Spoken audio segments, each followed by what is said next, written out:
Hello, everybody, and welcome to another episode of Reimagine the North with Alex Mackenzie. That's me. I'm very excited. This is the final episode of the podcast. What a treat we have for you. We saved the best for last. As always, this man, he is an outdoor enthusiast. He is the biggest representative of Prince George that I know, and he's executive director of Tourism Prince George. Please welcome Scott Mcwalter. Scotty, brother, how you doing? Alex, good to see you, my friend. Thank you so much for welcoming me to the show. No, very excited to have you. So you're now in your new role as the executive director of Tourism PG, and I couldn't find a better guy to get in there. That's very exciting. How are you finding it so far? How long have you been doing it? I am absolutely loving the new role. I've been in there for 67 days, but who's counting? And It's like when you ask someone how old their kid is. They're like, 13 days, 4 hours, 22 minutes. So go ahead. And I'm just so blessed to have an extraordinary team at Tourism Prince George, all with their individual competencies and skill sets. And it's a fine-tuned machine over there. Man, that's so exciting. It's so funny because you, for years, have been pumping up Prince George. Like you're always showing your hikes, your adventures, and probably the biggest advocate I know of. That's how we kind of met, was I wanted to bring an event to Prince George, and everyone's like, you got to talk to Scott. Scott's the guy. If you want this event to work, go and see Scott. And that's how we actually met. And then now this position came up and you took over. What are you most excited for? I'm most excited to not just showcase the community, not just to showcase the region or the northern half of our province, but to showcase the people of Prince George. And Prince George is a community with people that are like built on resilience. Like, you don't grow up in Prince George soft. Like, these hard winters, like, they create character and some of the best humans you're ever going to meet on the planet. So getting to share, yes, all of our amenities and all of our attractions and our events with the world, but that's important. But sharing the people and the stories behind those people is what I get excited about. Yeah, that's the community. It is the people that make the place, really, right? And that's what I know every time coming home. I get so excited. It's not really to do anything, but it's to see certain people. Absolutely. I actually wondered that about your comedy shows, because you're touring across the country in all these different venues and all these different communities and cities and towns, arenas and theaters. Is there extra pressure on you when you're in Prince George? Just the fact that 80% of the crowd are their friends or family? Is there maybe extra nerves that you face? I don't know about that. I mean, last year I had a pretty girl that I liked come to a show, and that it was her first time, so I wanted to do well for that, for sure. But no, I think I almost look at it like, I wouldn't say cheating, but it's like home court advantage, right? It's like they already like you and they're already on your side. So I do feel like you almost don't need to be as good. You want to be your best all the time. And I want to make sure, especially my hometown, that I put my best foot forward and show everyone, hey, look at all this stuff I've been working on out there. But when I come home, from the moment I walk on stage, you're just excited and you just know, oh, this is going to go well. And yeah, you look out in the crowd and it's your friends from your hockey team or, people that you went to high school with, or yeah. Yeah, well, you're basically the epitome of a Tourism Prince George walking, talking billboard when you're on the road. Because how often, and not just how often, but who else is driving across Canada in all these different communities and talking about Prince George? Because you must mention this beautiful hometown of ours a couple times a set, at least. And then it gets people thinking, like if you're in New Brunswick, or if you're in St. John's, Newfoundland, and you're mentioning Prince George, all of a sudden you have people thinking about Northern British Columbia. Yeah. And then those conversations probably manifest subsequent to the show, where people come up and they're like, you're from Prince George? Where is that? Right. I do notice, because even every marketing video I make always starts with me saying I'm a stand-up comedian from Prince George, BC. I've really always wanted to stick with that, because I found what a lot of people do in general, like when you look where everyone's from, somehow it's always a big city. Like they're like, oh, this person's from Vancouver, or this person's from Toronto. And then like you learn about them, you're like, oh no, they're not. They're from a small community, but they moved to Toronto and that's where they kind of started their career. They moved to Vancouver. And I really wanted to keep my attachment to Prince George as part of my identity. So I know like in my Instagram, it says comedian from Prince George, BC. Every show I go to, that's one of the first things I mention is I'm from Prince George. And I wear Mr. PG socks every show. And I am blown away with the amount of people that are either from here or lived here during a time or know people from here. Every show there's a lineup of people and they're like, oh man, where do I get those socks? I want to get a pair of those. Or they're all like, oh, I lived in Prince George for 5 years, went there when the mills opened up and I was working there. Or, my daughter-in-law and my son live there. So yeah, it's a great community. And then you also must hear about that invisible magnetic force that brings people back to Prince George. Because when you're growing up, and I was actually one of these kids in high school where I just thought to myself, I cannot wait to move out of Prince George. There's nothing to do in this city. Yeah. You tell all your friends, when I graduate high school, I'm leaving. It's a statement. And then you leave. And you might experience another city for a year or two, or even do some traveling, some worldwide traveling, especially in third world countries. Yeah. And after experiencing the world, you think to yourself, Prince George is paradise. Yeah. It literally is paradise. And here are you and I talking on these chairs in the year 2026. There's been 100 billion human beings over the last 300,000 years that have called planet Earth home. And we're in the top 0.001% of the luckiest of all these human beings to be able to live in Prince George in the year 2026 and literally have any opportunity available. An opportunity, that's the key word, because if you're really trying to think of what attracts people to Prince George or what retains people in Prince George, that's it. It's not the 4 beautiful seasons of weather here. It's not necessarily the low cost of living or housing, because if that was the case, then everyone would be living in Fort Nelson. Right. It's really the opportunities that Prince George presents, because when I was in university, when I graduated, there was other people in their early mid-20s that were staying in Prince George that were getting put into mid-management or senior management careers right away. Right. Or people that would join a company in their mid-20s and within half a decade, they were at the top of that company. Right. So it's always going to be the opportunity that drives and keeps people in Prince George, and there's a lot of that here. Yeah, that's a very good point, because if it was just like the cost of living and that, you would just end up in Quesnel or Mackenzie or something. Yeah, that's very good. You know what I always wondered with that, because that same thing, it's so funny you mentioned about I'm going to move out of here, but I'm going to come back. It was just last week I was in Vancouver and I was sitting there and I was like, do I need to live here? I was like, I don't know if I need to live in the big city. I was like, I could be in, because something I do miss the most of Prince George is hockey. Hockey is so ingrained in the roots up here. And it's my favorite thing. A couple times a week, you got to go and play this beautiful game and you'd see all your friends, all get to hang out after. And I really miss that community. And comedy has a community, but it's not, I don't know, it's not the same, I guess, because you're not a team that's trying to accomplish a goal, right? It's where in hockey, there's 20 of you and we all have the same objective and we're all going out every game to go and try and complete that objective.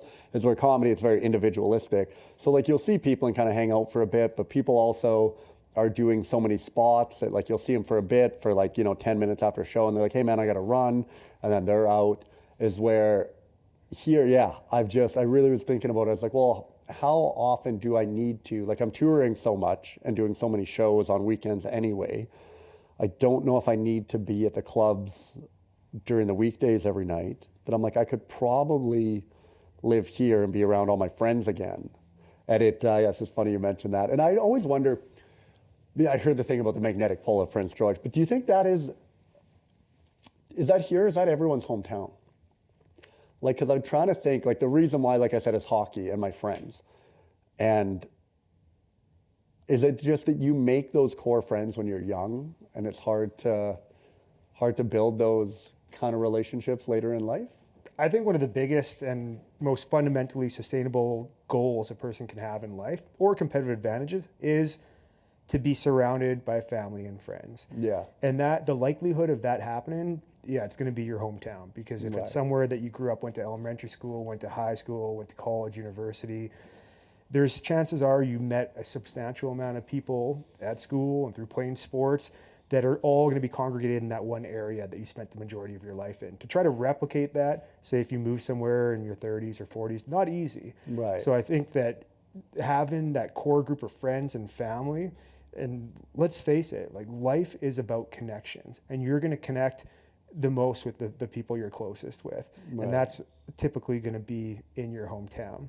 And also going back to what you just said about the collective goal of a hockey team, for example, I agree, that is vitally imperative, but you're blessed to be in a position where you have the collection of individual goals through your comedy career, as well as some of those collective goals that you find through hockey, through sport, but also like through your business, because it's not just you that's running your business. You have a team, a team behind the scenes that you're working and collaborating with on a daily basis.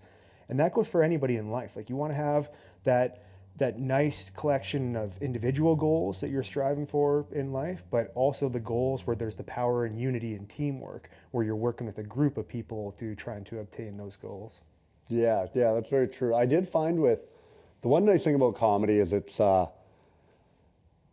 is only you that can let yourself down, which is what I found is nice. You know, like you're playing team sports a lot of time when you're younger, you're like, oh, this guy, we lost because of you, you jerk, or whatever. And sometimes that finger's getting pointed at you, and it can like, you know, these interworkings. But as where comedy I found, because something in my life, I was always very competitive, just in general. Yeah. And that's okay when you're playing competitive sports. But then when you get to the point where you're not playing competitive anymore, and you're playing like beer league with your buddies, people don't like it. Like people don't want you yelling at them like, hey man, they're like, dude, I just finished a 12-hour shift at the mill. Like I'm just coming here to play this game and chill with my buddies. And then we're going home and I got to work tomorrow. And I don't need you yelling at me that we need to be doing dry land training to get in better shape to win this rec league, you know? Do you feel like there's a lot of overlap between business and comedy, and in terms of just do the two complement each other? And even because when I think about like metrics, you're probably applying certain metrics in business where it's like, if you're running a digital ad campaign, it's cost per click or cost per engagement. And then when you're on stage, it's like, what are the laughs per minute that I'm achieving? Yeah, words per laugh. Yeah. I'm using way too many words per laugh here. You have all these different key performance indicators in both sides, the business as well as on stage with your comedy routines. Yeah, well, that's why I think that comedy is like it's my favorite thing, because it does feed all of my needs. Is where like you have this creative outlet where I get to go and do, talk about what I want to talk about. I always say if I didn't have comedy, I'd be a crazy person on Facebook. Like I don't need, I'm so lucky that like a couple times a week I get an audience that sits in front of me that I get to talk about whatever I want to talk about. And that's where I get to air my dirty laundry or whatever's on my mind and, talk to these people, is where I think that's what most people want. Like most people want to just be understood and heard, right? I think that's where a lot of the suffering in the world comes from, is people are like, hey, I feel this way. I want everyone to know I feel this way. And I don't know how to tell people. Or they're just shouting from the rooftops basically. And they're like, somebody listen to me. And comedy, you get that. Like you're very lucky that you get to go on this stage and have these people, they just sit down and shut up and listen to you. And you're like, this is so cool to get to do that. And then when everyone laughs, it's that connection where you go, oh, they get it. Like these people feel the same way I do. Like I'm working on a new bit right now about just being tired. Like I am so tired all the time now. And it's so fun to get to do and then be like, yeah, just keep working on that and sharing that with people. And then other people are like, oh man, I get it. Like, and I don't even know how. I'm a comedian. I get to sleep all day and do whatever. I don't know how these people are still doing it. The thing I've compared it to is I think that humans are like cell phone batteries. Like, when you get a new cell phone, like you can charge it once and it lasts all day. Sometimes it'll last like most of the second day. And I'm like, that was like me when you're a new human, right? Like you could last all day. But then I'm like, now I'm like an old iPhone 12. Like if you need to use me at night, like I'm going to need a recharge in the middle of the day. Like I got to lay down, I'm going to have a nap and recharge. And then at the end of it all, it'll be like, you're like an old BlackBerry. You're just like hooked up to a bunch of stuff. They're like, don't unplug him, he'll die. Like, so yeah. With comedy, would you feel like that's the ultimate form of flow state for you? When you're on stage, are you losing track of time and you're in the zone, you're feeling it? Yeah, I would. I'm trying to think. I always think of hockey is like the ultimate flow state. I would say comedy as well, but the only thing about comedy that doesn't quite get you the full flow state is it's rehearsed, right? Like it's a prepared speech that I've written hours on, and so you kind of know word for word where you're going. So you're not just, when you're in crowd work moments, for sure, like that can be, but it is, I don't know, there's no feeling that perks you up. Nothing makes me energized quicker than like when I hear that intro video go on, then when they say, welcome to the stage, Alex Mackenzie, I run out there, and to hear that crowd and you look and it's just, 100 smiling people back at you, you're like, oh my God, we're going to have so much fun tonight. And just seeing all those people. And that's why it's the people that make it. But to bring it around to Prince George, I always say my biggest advantage in comedy, I think, is Prince George.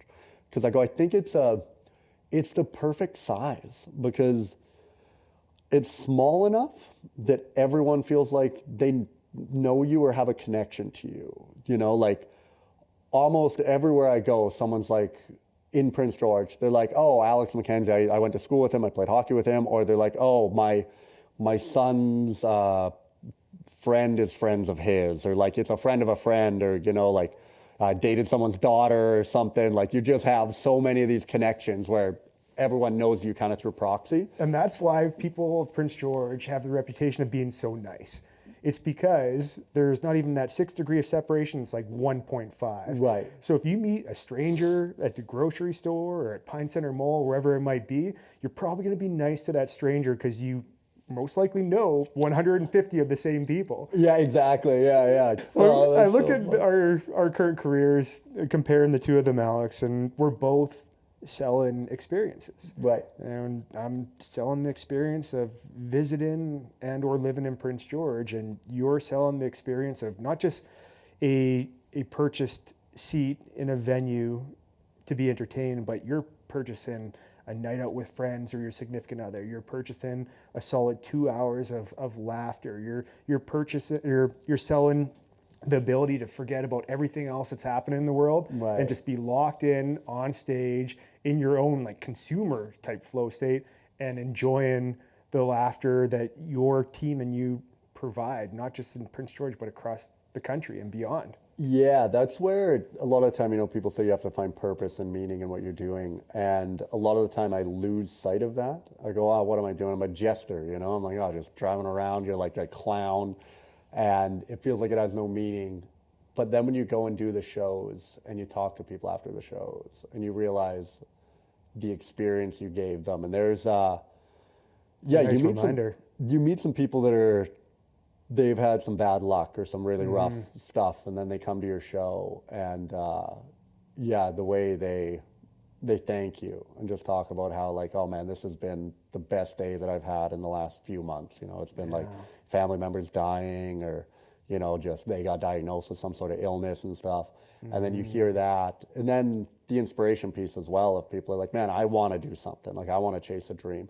The only thing that I want to work on now though, that I'm trying to figure out, is like, it's so exciting at first, but what is it like? Because now I'm 7 years into this, and it's not the same thing. Like you still have to find a way to wake up every day and somehow lie to yourself that it's gonna be better. Because it's like, I've had a lot of really good things happen, but I've also had a lot of losses. And with like the self-production piece of it, like I'm risking everything all the time.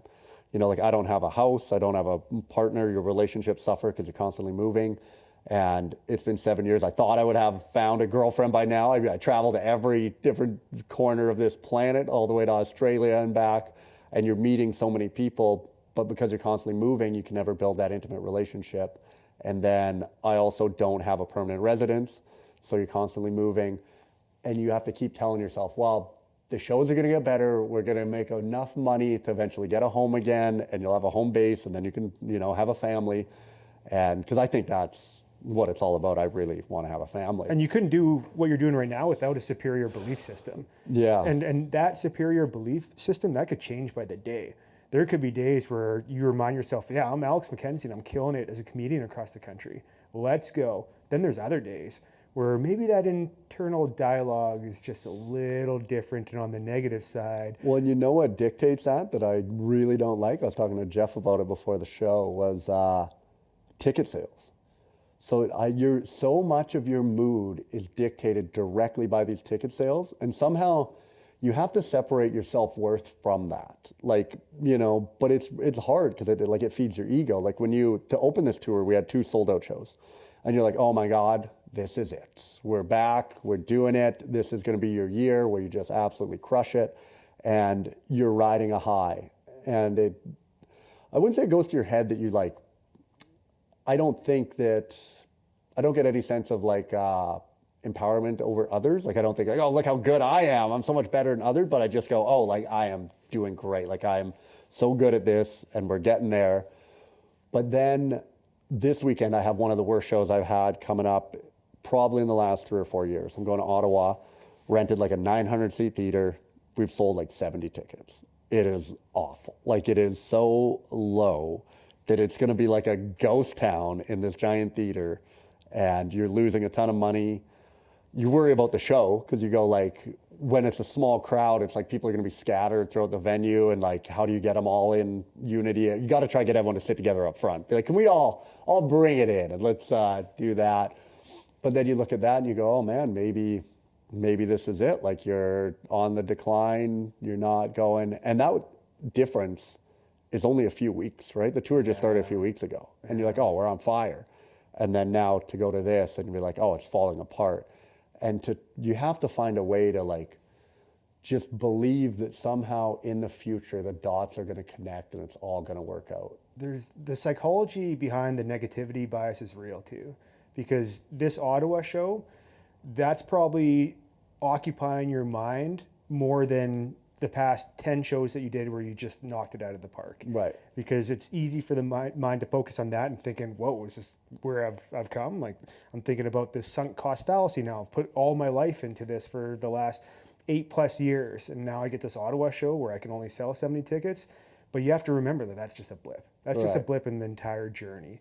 And it's that the journey / quest that you're on that matters the most. Mm. And if I were to look at one of my favorite thought leaders, Joe Dispenza, I think I'm saying his last name right, Dispenza. Right. He talks about how there's 86,400 seconds in a day, right, and the average human mind has 60,000 thoughts. So that's a lot of thoughts. Almost a thought a second. Yeah. In addition to that, he believes, and through his studies, that 50,000 out of those 60,000 thoughts are either negative or just neutral. Right. So 1/6 of the average human being's thoughts are actually like positive and uplifting and motivating. And so I know that there's always, like Chris Williams says, that problems in life, they're a feature, not a bug. You're never going to get to any trajectory in your life, no matter what age you are or what stage you're at, where you're like, I don't have any problems. I'm good. Yeah. Good to go. It's not going to happen. Yeah. So these problems, such as an Ottawa show that doesn't have a favorable attendance or ticket sales number yet, like this is just one of those blips. And you have to remind yourself, it's not this Ottawa show, it's the quest that I'm on. And am I on the right pursuit right now? Right. Because if you're looking at the overall satisfaction of life or happiness, it's never going to be the pursuit of happiness. It's happiness in pursuit. Right. That's what matters the most. Yeah, and often you look back, like the hardships are the things you look back on favorably, right? Like at the time, it seemed terrible. But then when you look back on it a few years down the road, you're like, oh, that was actually a very good thing to have happen and help, you know? I read a quote from Alex Hormozy today. It said, one of my top superpowers in life is to learn how to be in a great mood when there's nothing great in my life to be excited about. Right. Yeah, because he says, that's a really good one I like of his, where he says like, if you can be in a bad mood for no reason, then you can be in a good mood for no reason. Mm-hmm. You know, like a lot of time you wake up, you're like, I just don't feel good today. He's like, well, just flip that. Wake up like, I feel good today. I don't have a reason why, but yeah, it's going good. And I think that's, I think that's one of the keys to life in general, is just trying to find, I think the trick to happiness is having something to look forward to. Always. As long as you have something to look forward to. And one of the guys that I draw from a lot actually is Alex Ovechkin. He's my favorite hockey player. Most goals all time now, past Gretzky. But with him, I look at it took him 12 years into his career before he won the Stanley Cup. And you got to think for 12 years, and he kept losing to Pittsburgh in the second round of the playoffs to Crosby. And this whole thing was always like Ovechkin, Crosby. And everyone's like, oh, Crosby's better than you. Crosby's better than you. And then he would get to play him, and then they would get knocked out in the second round. And then he'd have to come back the next year and go, this year is going to be different. And then he would do it. And then they would get there again. Then they would get knocked out again. And then he'd have to go, okay, this year is going to be different. And how do you lie to yourself for that long? You know, how do you how do you keep that mindset? Like after a decade, like picture, like I'm only 7 years into this, and I picture, dude, after a decade of doing it and still not getting the outcome that you want, to be able to go, no, but it's going to happen. It's going to happen. And you're like, you're fading in, dude. Like you're pretty far into your athletic career now, like at least at the halfway point, if not further, you know, and to be able to just come back with that mindset. And that's why it's my favorite sports quote of all time, because the Capitals were said to have missed their window. You know, like most teams, you build and you get your great team. But then what ends up happening, because your players sign a longer term contract, then you develop them and they become really good. But now when their contract expires, they're this elite player and you're going to have to pay them, and you can't afford to keep all of them. So then the Capitals were at the end, they had a 3-year window where they had like Backstrom, Semin, Mike Green, you know, maybe John Carlson was in there, all these studs that they had. And they're Kuznetsov, and they lost again in the second round to Pittsburgh. And then they were interviewing Ovechkin after, and they're like, how do you feel knowing that, you know, that was kind of the last year on this window, 3-year window you guys had to win the cup, and now you're going to have to go into a rebuild. What do you think of that? And Ovechkin says famously, he goes, you know, it's not like we're going to be suck next year, you know, like we're still a good team, and yeah, we're going to be okay. And then the next year they won the Stanley Cup. Unreal. And then it was the year after it was supposed to happen kind of thing. Like this is like you've exhausted all your resources, it's over. And that's kind of going back to the Alchemist, like the closer you get to the goal, like the more hardship you have, you're like just on the other side of it, you know, like you're so close to achieving the thing, and that's right when you quit. Hermosi quote again, always reminds himself, he says, this is where most people give up, and this is why they don't succeed. So if you can just get past this part. But then that's where Ovechkin has that sweet thing where he's like, after they win the cup and they're at the parade, and he's like, at the beginning of the year, I say, we're not going to be effing suck this year. He's like, we're the Stanley Cup champions. Yeah. And it's just like my favorite thing where it's like you were told that was it, it's over, and it's been over a decade. But to be able to keep doing that, and you look at a lot of high achievers, and that is it. It just seems to be their ability to keep coming back. And that's a common characteristics between champions. Their perseverance through situations where most people would give up in. If they have the ability just to keep on going, even if it's themselves that's trying to convince them to stop. And the most successful people I've ever met in Prince George and beyond are those individuals that refuse to give up in situations where most people would. Well, that's the other thing. That's the one framing I always go to. I've been in way worse situations than I am right now. And it always worked out. Like, it's okay, dude. Like, I remember my first big comedy tour doing the Hunger for Laughs tour. Like, I lost $60,000 on that tour. And I took out a $60,000 business loan to do that tour. I'm still paying for that today. But I had no money, and I still owed people money from the tour. And I was like, I don't know how I'm going to move forward. I'm like, I think that's it. I think I took this giant swing and I messed up, and you're going to have to claim bankruptcy, and you're going to have to go back to the mill and, you know, just admit that you couldn't do the thing. And I found a way through. And I think that's just what it is. If you want it bad enough, you find a way. You know, and like how I even found that money in the first place was just knocking on doors. And it was a lot of Brink's book that inspired me, because John tells the story of like going to the bank every week with his business plan, being like, I need 25 grand, I need 25 grand. And they're like, we're not giving you money. Yeah. And he just kept doing it until they're finally like, hey, give the guy the money and tell him to get out of here. Like, and that's what I did. I went to all the banks. I was right after reading John's book. And that's why I always believe in like that divine timing, you know? Like I just seemed to meet you and John right around that time, and then get into John's book. And it was right at the time that I had this idea. And then I saw what John did. So I went and just copied the same thing, got the same results where no one would give me any money. And then the bank finally told me, like, go to Community Futures. That's who does this. Because I was like, how do entrepreneurs, like, what if you had a really good idea and you wanted to build something? How do they do it? And they're like, oh, go see these guys. And so I went and saw them, and then it took about 3 months of writing a business plan and doing sales projections, and they teach you some just ins and outs of business. And then I got my loan. That was a major paradigm shift for you. But also during that entire process, the fact that you kept on going, what you were doing was you're providing yourself with undeniable proof that you were committed. You were committed to this goal, and you would refuse to not let anything get in the way. And you have to have that unstoppable mentality if you're going to be successful. It's almost like an anti-fragility mindset. Right. Because right now, there's individuals that might be denied once, or they might receive one no, or one obstacle, or one roadblock, or one hiccup, and then they just toss their hands in there like, guess this is not going to work out. What can I do next? Yeah, well, it does seem to be like that's where I always look at it, I call it like protection of ego, but it's very easy if there's some sort of thing that comes up that was kind of out of your control that happened, that you can now go, oh, it's not my fault it didn't work, we're just bad luck kind of thing. And we always talked about it in hockey, just because it was, if you were trying really hard, people made fun of you. You know, they'd be like, oh, you try hard. Oh, look at you, try hard. They'd be like, oh, I could have got that goal if I wanted. I don't care that much. It's just a game. And it was always that. And you were always pretending that you had like another gear that you could like go to, that you'd be like, oh, I could have won that game if I wanted. I just don't care that much. It's just like a house league hockey game. But what that really is doing is you're protecting your ego, because what it is if you do try your hardest, there's still a good chance you're probably still going to fail. And then you have to look in the mirror and go, okay, I am not as good as I think I am. And then you look at what is it going to take to get me that good? And you see that mountain of work that you're going to have to do.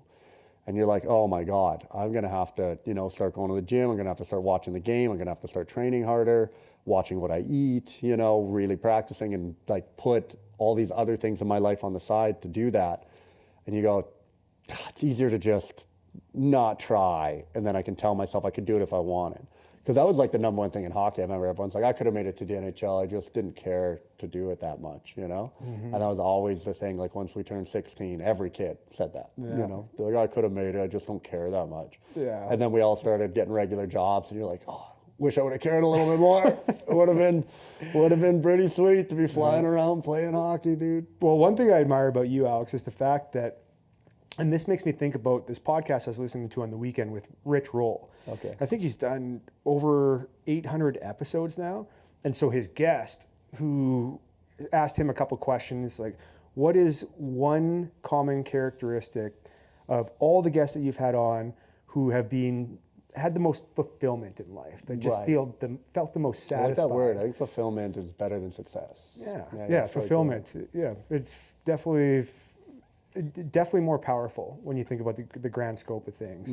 And the answer that Rich Roll had, he said, the most fulfilled guests that I've ever had, they share one characteristic, and that is their ability to go all in on something. Just laser focus, commit, I'm going all in on this one thing. And it might be a chef, it might be an artist, it might be somebody who just fell in love with pottery, it might be comedy, it might be entrepreneurship. Whatever it is, just that ability to say, I'm in, this is my life right now, this is my muse, I'm going to wake up, this is the first thing I'm going to think about, I'm going to go to bed, and I'm going to struggle to go to bed because I'm so excited to wake up the next morning to start working on this endeavor again.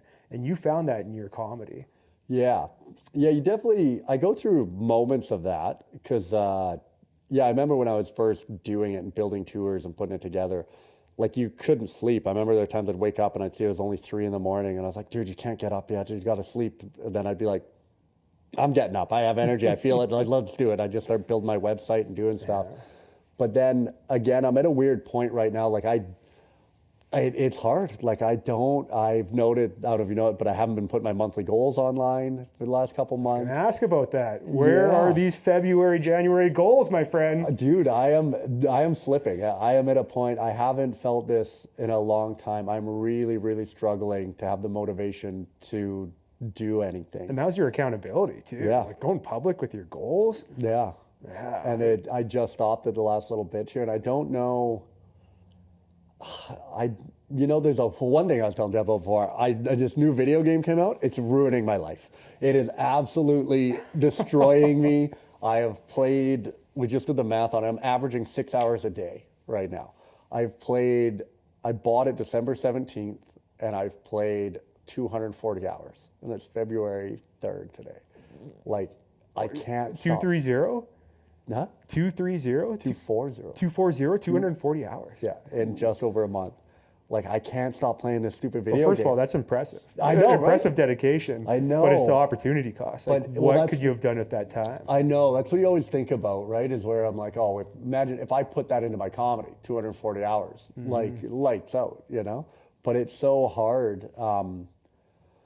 Yeah, I don't know, dude. I don't know. I'm trying to find a way to rekindle the fire, and I'm hoping that going back on tour will do it, because then you're back out doing the shows, and they're enjoyable. And I'm not bringing my PlayStation. I didn't know you were a gamer. Oh, dude, I love video games. My biggest problem isn't that I need to do stuff. It's I just need to not do things. Addition by subtraction. Exactly. It's so true, because whenever, like New Year's resolutions, we just went through the season where everyone setting these big goals, and they think that they need to add to their life. Like, I'm gonna add this to my life. I'm gonna incorporate this, and everything's gonna get better. And you see this with purchases too. People purchase a new vehicle. They're like, that's gonna make me satisfied with life. All I need to do is have this material purchase, and then everything will work out. But sometimes you have to do almost an internal audit of your life, and just think like, what is not serving me right now? Or better yet, what's actually like bringing me down? Right. And if you could subtract or find a way to remove those things from your life, like that most likely is going to be more effective than trying to add. So I'm a big addition by subtraction fan. And a lot of the times you don't even know how much of a substantial difference it's going to make until it's gone. And you just literally can feel the weight come off your shoulders. Yeah, it is. Like, I don't know if most people, I guess I can only speak on myself, but I'm like naturally a doer. Like, I want to do stuff. And so if I just remove the cheap dopamine sources, my brain is like, okay, let's go and get some dopamine and do some stuff. So I'll immediately be like, oh, let's go to the gym. Let's do this writing. Let's post a clip online. Let's write a couple jokes. And I think that would be most people. Like, if you sit there and just let yourself get bored, like, you're gonna go and do something, but it's so easy to like grab your phone now or play video games or watch a movie, but just be like, hey, those are the things I'm not allowed to do. I'm not allowed on my phone before, until, I don't know, noon or something, right? Be like, when I wake up in the morning, no phone till noon. No video games, no TV, and just watch what happens. You wake up and you're just gonna sit there. And I bet you don't make it 10 minutes before you're like, book? I'm allowed to read, right? I'll read a book. That's the thing I can do. And you'll just start doing stuff or start writing. And dopamine management is a real thing. And I feel it's something that people should focus on in their own life, especially right now in the time we're living, because like dopamine's getting a bad rap now. It's all of a sudden one of those buzzwords that you hear, and like oh, you need to watch out for your dopamine. But the thing is, there's a lot of good dopamine out there. Right. You're going to get dopamine by connecting with a friend over coffee. You're going to get dopamine by putting in that workout in the gym or any kind of body movement. There's a lot of good dopamine out there, but there's also like the cheap fast food junk type dopamine that you can get from doom scrolling or whatever that cheap dopamine might look like in your life. So you should really look at what kind of dopamine you're feeding yourself and focus more on the good dopamine and try to remove the bad dopamine, and it will make a profound difference. Yeah, that's what I always say. I just say I think my brain's a dopamine addict, and then I just have to only allow it. Like, it'll go and find the dopamine. Yeah. Just don't take the easy, cheap one, right? Which like Michael Easter, one of my favorite authors, he wrote the book, The Comfort Crisis, and he went out to Alaska. I think it was 42 days in total. And he didn't allow himself to bring any kind of technology, no phone. He didn't even bring any kind of literature or books or anything. He was just out there in Alaska for over 6 weeks. And it got to the point where like one of the most exciting parts of his day was reading the nutritional information on the back of a protein bar. Right. Yeah. And then he came back to society, and he like the littlest things would just look like miracles to him. Like being able to like hail down an Uber. You just forget like how fortunate we are to have all this technology and just all these things that are part of our life that really, if we were to look at it from like a perspective outside of our own being, we would just be in awe. But we're so desensitized to that we take advantage of or take for granted of, or just don't even think about them at all. Yeah, I notice that when I do that fast. Like that water fast every year is the best thing I do. And it is wild when you come back from that. Like when I did, my favorite one ever was my last one with Finley in 2024. I was at Kinbasket Lake, the most remote place I've ever been. Like I didn't see a human for a week. Like you didn't see anything. And it was wild. I found a nice little beach on the lake, way down this logging road, and you're just in the wild and there's no one there. There's nothing. And this isn't just your regular fast. Like you're doing a water fast in Banff usually. Yeah, I would for do Banff 2 and weeks. Jasper. I would do a week in Banff, week in Jasper. Okay. But then this one, I decided I was like, I want to get away from everyone. I wanted to try get more remote. Like so pure monk mode. yeah, exactly. So that I went way out there because when you're there, you still kind of see like still other campers in Banff and Jasper and that. But when I went here, there's nothing. And then you start picturing what would you do if this was like if you were just living here and you have like I have the beautiful amenity of my RV that's got satellite internet and all this type of stuff, and I got a big TV and all the cooking appliances and everything. But you think to yourself, you go, okay, what if you had to live here right now, even with the advantage of the RV and everything? Like, how long do you think you could last? And I'm like, I don't think very long, dude. Like, and I'm not, I'm pretty handy. Like, it's not, I don't think we realize how good we have it. Because I thought of even doing the fast where like, hey, go to that remote place. You're allowed to eat, but only what you find. And I'm like, what would you do? Like, you just be walking through the woods trying to find berries? Yeah. And I'm like, there's not going to be any berries, dude. Like, the lake, I guess you could like, try and catch a fish somehow. Yeah. Like, and good luck doing that. Like, you're just going to throw a lure in and, like, hopefully something runs into it. Like, it's a reminder from throughout human history, life has been about survival. Yeah. Like, most humans that have ever called planet Earth home have just been worried about surviving that day. Right. Never mind thriving. Yeah. Just the survival aspect, and you get to experience that. Well, when I come back, I remember then I drove back in, and when I got back to Prince George, a grocery store, it blows your mind. Like, you can't even fathom. You're like, they have all the food in the world under this one building? You're like, this is insane. Like, someone has gathered all the food from everywhere and placed it in this spot where I can just go pick whatever I want. And after being away from it, and then you just see everyone and you're just so smiley. You're like, look at all of these people just going about their days with each other. This is incredible that we've all come together and built this little place. And like, it is, it's my favorite thing I do every year by a mile. It's really cool that you do that. And that's discipline personified. To go 2 weeks on a water diet. Yeah. Like, most people can't go 2 hours. Yeah, it's funny because I normally can't either. You think about like food, I'm such a sucker. I eat like 5,000 calories a day. I can't stop. You like that movie and the book. I found like the book and the movie were equally as powerful, which is kind of rare. But Into the Wild with Chris McCandless, and this was a young individual. His dad worked for NASA. His mom was brilliant too, and he had this one quote that stuck with me. He said, It's not that I despise society.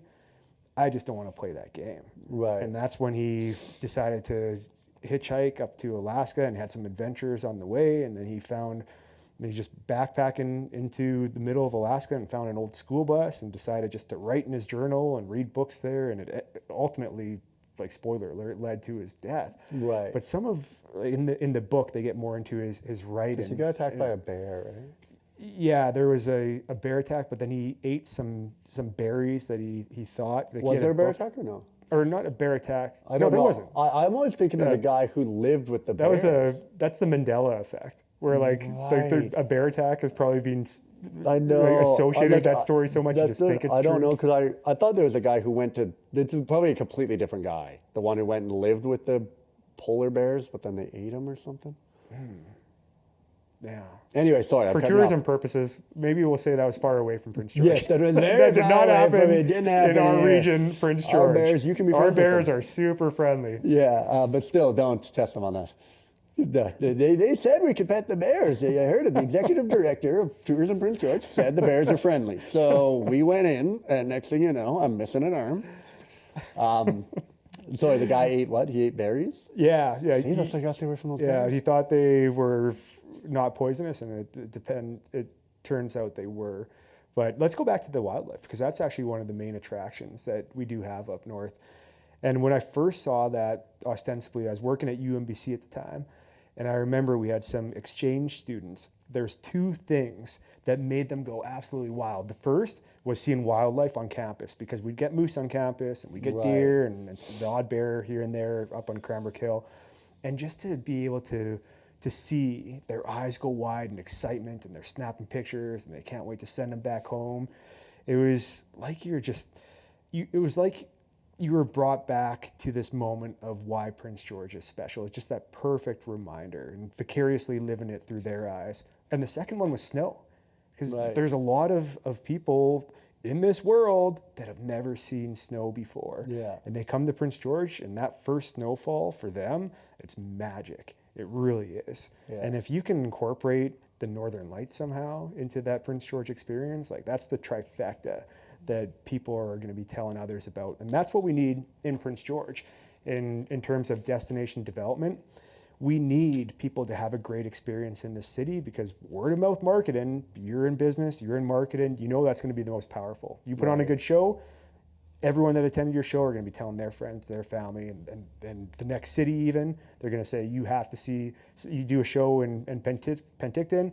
Penticton people are going to be texting their friends in Kelowna and Kamloops, so you got to see Alex Mackenzie's comedy tour. Yeah. The same thing goes for tourism. If you set up the destination development right, and people, visitors, have a great experience in that destination, they're going to tell others, and others are going to gravitate towards here. Yeah, that's very true. If you were bringing someone outside to Prince George, where would you take them? I would set them up with an itinerary that not just focuses on Prince George, but focuses on different journeys or bucket list items. And that's a lot of the rebranding that Tourism Prince George has done in recent years, where it's a base camp to the north, and that couldn't be more suitable. Because not only do we have world-class attractions within Prince George and the region, but also you think about two of the most popular attractions on the planet. One of them, Mount Robson. And what better place to start your journey to Mount Robson than Prince George? Come to Prince George, spend a couple days here, explore Goodsir Nature Park, Ancient Forest, go crush the cut banks, take a selfie with Mr. PG, all the good stuff. Create that bucket list of Prince George items you have to do. Spend lots of money at our hotels and local restaurants too, please. Yes. And then you're on the road to Mount Robson doing that legendary Berg Lake Trail. Or you get 100,000 plus people a year that want to go see a bucket list item, and that's Alaska. And what better road to Alaska than Prince George, where you can start your journey from the lower mainland or from Washington State, or fly into our international airport and start your journey in Prince George to Alaska. And maybe get some RV tips from Mr. Alex Mackenzie on how to actually thrive in one when you're traveling, and then start your journey north from Prince George to Alaska. Prince George as well is so well positioned for transportation, whether it's air, whether it's rail, whether it's vehicle, that we really couldn't be a better base camp to not just explore and take advantage of our great wilderness that we have in Prince George, but also we're one of the most inexpensive destinations in the province to enjoy a family-friendly holiday, or that soloist or couple adventure that you might have been planning for some time. Yeah. Do you think and I haven't really looked into this, but do we have any tourism companies that take you around? Like, like I know, especially in Australia is a big one. They do a lot of like walking tours. I know in Australia when I was there in the cities, and they walk you through destinations of the downtown and kind of show you certain things. But even like we have like outdoors is kind of our bread and butter, right? I always thought like having like a recreational, like a quadding company where everyone could rent four-wheelers and then get taken through some trails around town. And then, you come down and you get 6 of you together, you all hop on quads, and then you get to go up through, I don't know, the power lines or wherever. You know, we go west of town out in Beaverly, go out that way and just go on like a little touring thing. Like there's, we don't have one of those. We need more of that. And I'll give you a couple examples of companies that have instituted similar programs like that. One is we've got a new business called The Train Lady, and she's great. She's a local senior citizen who's bubbly and incredibly knowledgeable, part of the Heritage Commission, and she's narrating train rides out to Jasper, out to Smithers, out to like Penny, Giscombe area, to Vanderhoof and back, and they're all filling up because it's a wonderful activity where you can learn the history of the region and also get to enjoy some of the beautiful scenery that is off of one of our main highways. Another one is the Carefree Society, and they are accessible tourism is big in the province right now. Destination BC has been implementing different programs across the board, and this is a tour operator that has bus that's accessible for individuals in a wheelchair or might have mobility problems, and they're doing tours across the city. They've done Hubble Homestead and Good Sir Nature Park, and they do the Celebration of Lights and Candy Cane Lane during Christmas time. Right. That's another example. But if I were to look at some of these winter activities like snowmobiling, or even like if we're doing some four-wheeling or some ATVing. Take people ice summer, fishing. Ice fishing, yeah, I'd love to see more of that. One thing that also excites me is the Claytley Tenay First Nation. They've been working on their Ancient Forest Enhancement Project with an interpretive center that's scheduled to open in fall 2026. I've driven by this a couple times. It's going to be just east of town. Yeah, it's going to be it was already such a beautiful attraction, and they're bringing it to the next level. Right. And that's another one of these. It's going to become a bucket list item for any British Columbia traveler to be able to take in that ancient forest experience. And now with the Claytley Tenay First Nation building this interpretive center and being able to actually manifest and elevate their cultural aspect as part of the ancient forest experience, something we're all looking forward to. Yeah, that's amazing. Yeah, that was the one spot when I brought my ex-girlfriend from Australia to Prince George. That was one of the first places I took her, was Ancient Forest. Yeah. Out of curiosity, what was your ex-girlfriend from Australia, what were some of the positive feedback that she had about the community of Prince George? What are some things she said, I really like this about Prince George? I know the snow, like you mentioned that, like the snow, like she just wanted to go put a snowsuit on and go take pictures in the snow and show all her friends. She called it monochrome land. She's like, "Ooh, welcome to monochrome land." So that is one. I don't know, the thing that's tough with it is it was COVID.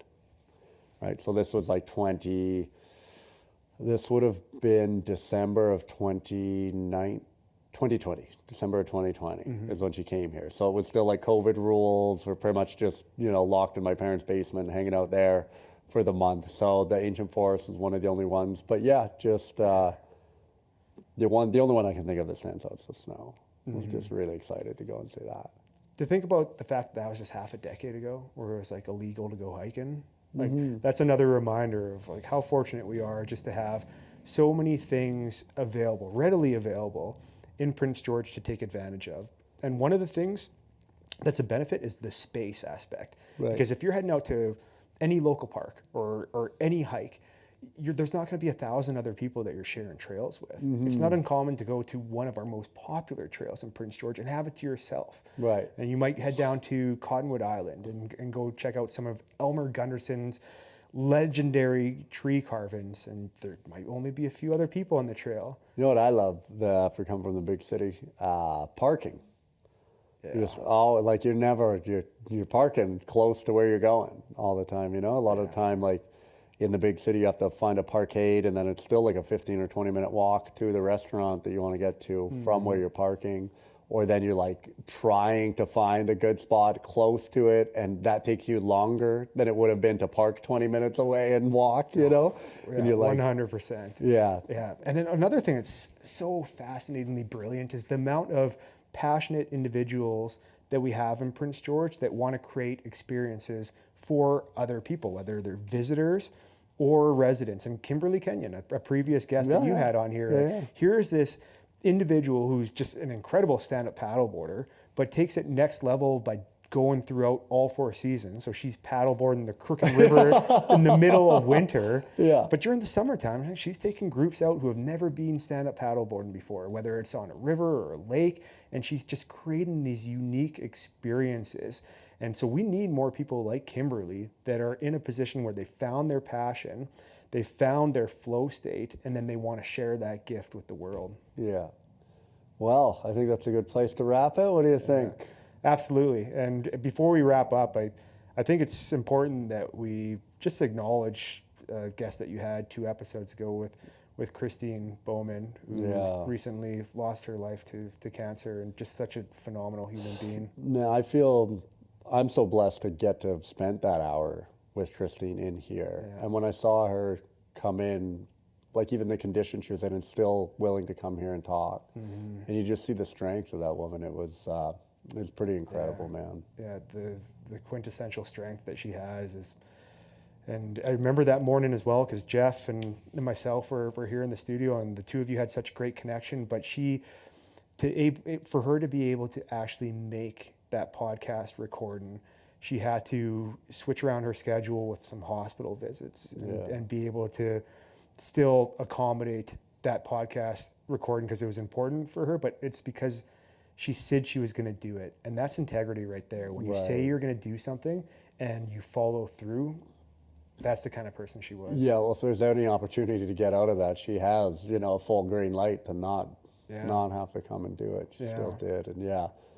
And what you've done with this Reimagine the North podcast series, 8 episodes, you've been able to showcase some extraordinary human beings. When I think about Jillian Roberts, a cancer survivor who's now leading running groups for hundreds of local residents, like that's tourism as well, because she's putting on all these different events that are attracting people to the region and retaining people in Prince George. Right. Then I look at other guests that you've had, like Bruce Johnston, who's been able to thrive as an entrepreneur, helping build Access Engineering Business Person of the Year.